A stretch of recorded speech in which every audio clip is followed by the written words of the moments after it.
एक बहुत ही इंटरेस्टिंग हदीस। जब एक जंग के बाद रसूलुल्लाह सल्लल्लाहु अलैहि वसल्लम रात के टाइम अपने कैंप में बैठे हुए थे तो एक सहाबी आए आप सल्लल्लाहु अलैहि वसल्लम से मिलने के लिए। उनके कैंप के अंदर गए तो आप सल्लल्लाहु अलैहि वसल्लम ने उसे अपने पास बिठाया और उसे फ्यूचर के बारे में एक बहुत ही इम्पोर्टेंट बात बताई। मुझसे क़यामत की कुछ निशानियां सुनो, मेरी मौत और उसके बाद जेरूसलेम की फतह और फिर एक ऐसी बीमारी जो तुम मुसलमानों को ग्रेट नंबर्स में मारेगी। इस हदीस के बाद यह सब कुछ एग्जैक्टली इसी तरह ही इस हदीस के कुछ ही अरसे बाद आप सल्लल्लाहु अलैहि वसल्लम इस दुनिया से चले गए और उनकी वफ़ात के बाद कुछ ही सालों में मुसलमानों ने उमर बिन खत्ताब की लीडरशिप में यह सारे इलाके फतह कर लिए।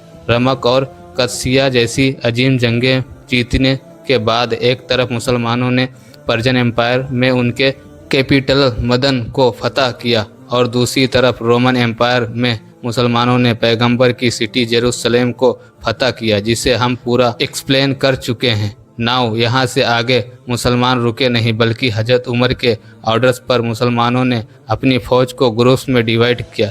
एक ग्रुप अबू उबैदा और खालिद बिन वलीद की लीडरशिप में ऊपर तुर्की की तरफ रवाना हुआ और दूसरा ग्रुप अमर बिन आस की लीडरशिप में फ़लस्तीन के इलाके गजा को फतह करने के लिए गया। यस, वही गजा जहां पर आज के डेट में कितने मासूम बच्चों को मार दिया गया। खालिद बिन वलीद और अबू उबैदा फुल स्पीड आगे बढ़ रहे थे और बहुत सारी छोटी छोटी जंगों के बाद मुसलमानों ने यह सारा इलाका भी फतह कर लिया। लेकिन इन सारी जंगों में एक जंग को डिस्कस करना बहुत ही इम्पोर्टेंट है, battle of the iron bridge, क्योंकि ये जगह बिल्कुल रमक और कसिया की तरफ एक बहुत बड़ी जंग होने वाली थी, क्योंकि रोमन एम्पायर हजारों की फौज लेकर इस ब्रिज के पास खड़ी थी और यह दरिया के दूसरे तरफ अबू उबैदा सिर्फ 15,000 की फौज के साथ खड़े थे। और अब एक बार फिर मुसलमानों और रोमन्स के दरमियान एक बहुत बड़ी जंग होने वाली थी। लेकिन एक मिनट, अगर ये इतनी बड़ी जंग थी तो हमने आज तक इसके बारे में कुछ सुना क्यों नहीं?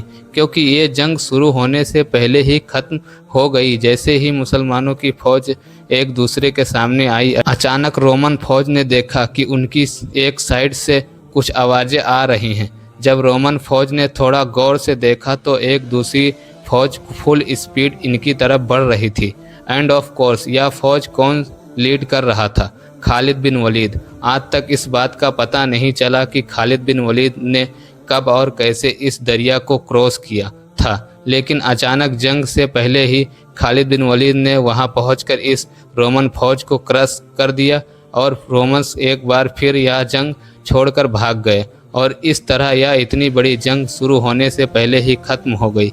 यह जंग सीरिया के मुसलमानों की आखिरी जंग थी और इस जंग के बाद मुसलमानों ने हमेशा के लिए पूरे शाम को फतह कर लिया। अब मुसलमानों की खिलाफत का कंट्रोल सीरिया, फ़लस्तीन, जॉर्डन और लेबनान तक फैल चुका था, जिसके बाद मुसलमानों के आर्मी चीफ अबू उबैदा यहीं पर रह गए और खालिद बिन वलीद अकेले अपनी फ़ौज के साथ पहली बार रोमन एम्पायर के मेन हेड क्वार्टर तुर्की में दाखिल हुए और बहुत तेज़ी से रोमन एम्पायर की कैपिटल कॉन्स्टेंटिनोपल इस्तांबुल की तरफ बढ़ने लगे। नेक्स्ट पार्ट के लिए सब्सक्राइब करें।